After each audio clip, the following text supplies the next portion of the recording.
देखिए second मॉकसीट allocation का result आ चुका है। आप लोग एक बार जोसा वेबसाइट पे जाके लॉगिन कीजिए एंड चेक कर लीजिए।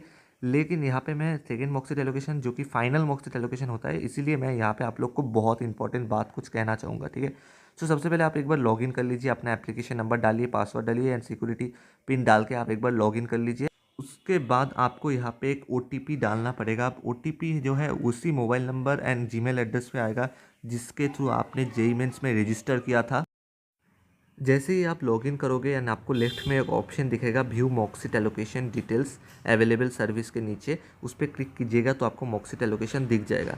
यहाँ पे आप देख सकते हो स्टूडेंट को जो है एनआईटी दुर्गापुर में सिविल इंजीनियरिंग अलॉट हुआ है मॉकसीट एलोकेशन के अंडर। अब मैं आपका डाउट्स यहाँ पे क्लियर कर देता हूँ। सबसे पहला डाउट जो बच्चों के मन में आता है, भैया ये जो मॉकसीट एलोकेशन है ये किस राउंड का मतलब रफ एलोकेशन दिखाता है। ये जो मॉकसीट एलोकेशन है, सबसे पहला बात, ये तो एक्चुअल सीट एलोकेशन नहीं है, लेकिन सेकेंड मॉक सीट एलोकेशन 80% तक करेक्ट होता है। मतलब जो भी आपको पहला सीट अलॉट होगा वही सीट ये डिस्प्ले करता है। मान लो कि आपको काउंसलिंग के अंदर राउंड 1 में कुछ नहीं मिलेगा, सपोज राउंड 2 में मान लो आपको जो है एनआईटी दुर्गापुर में सिविल इंजीनियरिंग मिल सकता है, तो ये उसी जो है सीट को डिस्प्ले करेगा। मतलब जो भी सीट आपको सबसे पहली बार के लिए अलॉट होगा जोसा काउंसलिंग में, वो यहाँ पे डिस्प्ले करेगा। अब उसके बाद आगे के राउंड में मे बी आपका सीट अपग्रेड हो जाए अगर आपका रैंक उस हिसाब से रहे तो।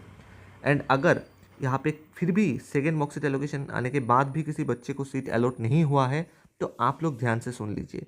आप एक बार अपने चॉइसेस को चेक कीजिए, क्या आपने पिछले साल के कट ऑफ के हिसाब से ही डाला था।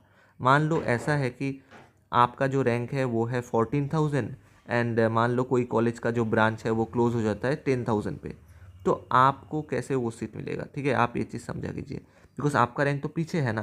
तो आप थोड़ा सा ऐसा भी ब्रांच एंड कॉलेज डालिए जो कि लगभग मतलब आपके रैंक के आसपास क्लोज होता है, तो फिर आपको कॉलेज मिलने का प्रोबेबिलिटी जो है इंक्रीज़ हो जाएगा, ठीक है।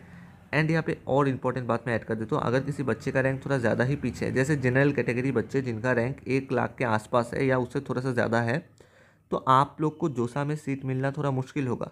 अगर आपको मॉकसीट एलोकेशन में सीट अलॉट नहीं हुआ है तो टेंशन मत लो, आप लोग सीसैब में ज़रूर बैठिए। सीसैब में आपको ज़रूर सीट अलॉट हो जाएगा, आप उसका टेंशन मत लीजिए। एंड और एक इम्पॉर्टेंट बात, जिन लोगों ने 16 जून शाम 5 बजे तक अपने चॉइसेस को भरा था, उन्हीं को यहाँ पे जो है मॉकसीट एलोकेशन में सीट अलॉट हो रहा है। जिन्होंने उसके बाद चॉइसेस को डाला था उनको कोई भी सीट अलॉट यहाँ पे नहीं होगा, ठीक है। एंड इसके बाद मॉकसीट एलोकेशन तो आ गया रिजल्ट फाइनल, इसके बाद